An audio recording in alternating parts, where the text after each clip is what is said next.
అందరికీ నమస్కారం అండి. నేను మీ కావలి గ్రీష్మ. గత 2 రోజుల నుంచి శ్రీకాకుళం జిల్లా వైసీపీ నాయకులు మూలపేట పోర్టు గురించి తప్పుడు ప్రచారాలు చేస్తూనే వచ్చారు. అయితే ప్రజలకి, అక్కడ స్థానికంగా శ్రీకాకుళం జిల్లాలో ఉన్న ప్రజలకి అసలు వాస్తవాలు వాళ్ళకి తెలుసు. రాష్ట్రంలో ఉన్న ప్రజలకి తెలియాలని వాస్తవాలు మీ ముందుకు పెట్టడానికి నేను ఈరోజు మీ ముందుకు రావాల్సి వచ్చింది. 2014లోని ఎప్పుడైతే టీడీపీ గవర్నమెంట్ వచ్చిందో అప్పుడు ఫస్ట్ టైం అసలు అక్కడ పోర్టు ఉంటే బాగుంటుంది, భూసేకరణ చేయాలి అనేది ఒక ప్రపోజల్ వచ్చి అప్పుడు స్టార్ట్ చేశాం. అయితే దాని తర్వాత 2019లోని వీళ్ళ గవర్నమెంట్, వైసీపీ వాళ్ళ గవర్నమెంట్ వచ్చిన తర్వాత దాని గురించి పట్టించుకోకుండా పక్కన పెట్టేశారు. యాజ్ యూజువల్ గా టీడీపీ తీసుకొని వచ్చింది కాబట్టి టీడీపీ ఏ పని చేసినా కూడా మేము క్యాన్సిల్ చేయాలి అని ఎలాగైతే కంపెనీలని తరివేశారో, ఇండస్ట్రీలని తరివేశారో, అలాగే ఈ పోర్టు కూడా ఆగిపోవాలి అనుకొని ఆపేశారు. 2024 ఇంక ఎలక్షన్స్ వస్తున్నాయనగానే సంవత్సరం ముందు కొబ్బరికాయ కొట్టేసి ఏదో మేమే చేస్తున్నామని అనుకొని డ్రామాలు ఆడేశారు. సరే, అది అయింది. ఇంక వీళ్ళు 2024లోని మనం గవర్నమెంట్, కూటమి ప్రభుత్వం గవర్నమెంట్ వచ్చిన తర్వాత వైసీపీ గత పాలనలోని చేసిన 22% వాళ్ళు పూర్తి చేస్తే కూటమి ప్రభుత్వం ఇప్పుడు 20 నెలల్లోని 75% పూర్తి చేసింది.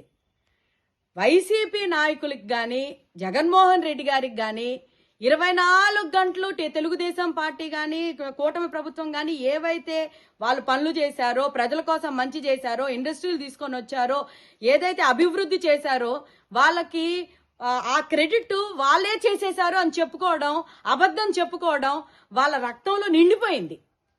ఇప్పుడు కూడా ప్రజలకి నిజాలు తెలియకపోతే వీళ్ళు చెప్తున్నదంతా నిజాలే అని అనుకుంటారు. కాబట్టి మేము ఈరోజు బయటకు వచ్చి చెప్పాల్సి వస్తుంది. మీరు ఒక ఇండస్ట్రీ తీసుకొని రాలేదు, బయటికి తరిమేశారు అన్నిటినీ. మీరు ఏది తెచ్చే ఇంటెన్షన్ మీకు లేదు. ప్రతి ఒక్కటి మీరు రాజకీయం చేసుకొని చంద్రబాబు నాయుడు గారు తీసుకొని వచ్చారు కాబట్టి మేము అది అమలు చెయ్యం, ఇంప్లిమెంట్ చెయ్యం అన్న ఒక దురుద్దేశం. ప్రజలు బాగుపడతారు, యువత బాగుపడుతుంది, ఉద్యోగాలు వస్తాయి అని ఒక్క దగ్గర కూడా ఆలోచించింది లేదు.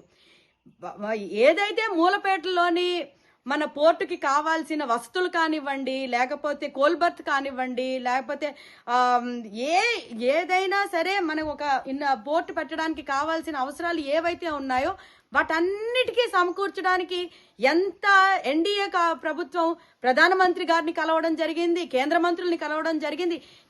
ఈవెన్ ఏవైతే భూసేకరణ ఏదైతే ఉంటుందో, ఉప్పు భూములు ఏవైతే ఉంటాయో స్టోరేజ్కి కానీ ఏదైతే దేనికైతే వాడతామో, ఏ ఉప్పు భూములు అయితే ఉంటాయో 360 ఎకరాలు 99 ఇయర్స్ కి, అంటే 99 సంవత్సరాలకి లీజుకు కూడా తీసుకోవడం జరిగింది. ఇది ఎన్డీఏ గవర్నమెంట్ మాకు చిత్తశుద్ధి ఉంది కాబట్టి ఇది మేము చేయటం జరిగింది.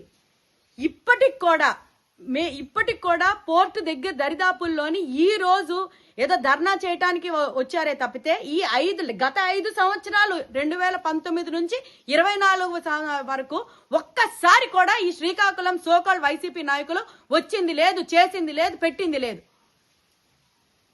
మీకు చిత్తశుద్ధి లేదు. జగన్మోహన్ రెడ్డి మీకు ఏదో స్క్రిప్ట్ చెప్పాడు కదా అని చెప్పి మీ రాజకీయ భవిష్యత్తు మీరే పాడు చేసుకుంటున్నారు. జగన్మోహన్ రెడ్డికి మొన్న లోకేష్ అన్న చెప్పినట్టు కన్ఫర్మ్ గా ఈ క్రెడిట్ చోరీ డిసార్డర్ మాత్రం వచ్చేయడం మాత్రం జరిగింది. ఆయన ఎప్పుడు కోలుకుంటారా అనుకొని మేము కూడా చూస్తా ఉన్నాం. మీరు మీ జబ్బులో నుంచి, ఈ క్రెడిట్ చోరీ డిసార్డర్ లోంచి బయటకు వస్తారో రారో మాకు సంబంధం లేదు.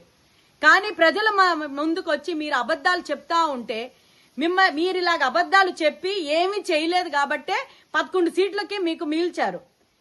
మీరు ఇలాగే అబద్ధాలు చెప్పుకుంటూ వస్తే 2029కి మీ పార్టీ కంటెస్ట్ చేయడానికి కూడా అర్హులు కాకుండా అయిపోతుంది. మీరు కొంచెమైనా కూడా ఆత్మ సాక్షి అంటూ ఉండాలి. సాక్షి పేపర్లో తప్పుడు రాయడం కాదు. మీరు ఒకసారి గుర్తుపెట్టుకోండి, వైసీపీ నాయకులు కానీ, జగన్మోహన్ రెడ్డి గారు కానీ, మీరు ఒకసారి గుర్తుపెట్టుకోండి. మీరు చెయ్యలేనిది కూటమి ప్రభుత్వం చేస్తుంది. యువతకి ఉద్యోగాలు వస్తాయి. ఈ ఎస్పెషల్లీ మూలపేట పోర్టు వల్ల యువత బాగుంటుంది. కొన్ని వందల వేల వాళ్ళకి ఉపాధి కలుగుతుంది. దయచేసి తప్పుడు ప్రచారం చేసి ప్రజల్లోని విషం వేయాలనుకొని దయచేసి చేయటానికి మాత్రం ప్రయత్నించకండి. ఇది రాష్ట్రానికి మంచిది కాదు. మీరు ఇలా చేస్తా ఉంటే కూటమి ప్రభుత్వం మాత్రం ఊరుకునే పరిస్థితుల్లో లేదు. ప్రజలు ఇంకా చీకొడతారు, ఇంకా మీ మొహల మీద ఉమ్మేస్తారు. ఇవన్నీ ప్రజలు ఒకసారి గమనించాల్సిందిగా మరొకసారి విజ్ఞప్తి చేస్తూ నేను సెలవు తీసుకుంటున్నాను. నమస్కారం.